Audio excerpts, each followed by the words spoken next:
Ayan mga kaputo, luto na po yung aking putong balanghoy. Ang sekreto ng pagluluto ng putong balanghoy para masarap at sakto lang yung ah, texture niya pagka kain mo. 15 minutes lang.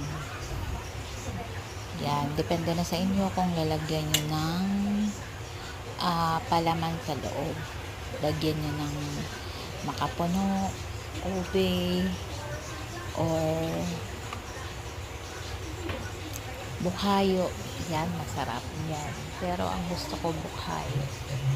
Pero yan, yung ginawa ko, ano lang yan, halo-halo. May makapuno, tsaka ube. Ayan, kain tayo mga kaputo. Good day.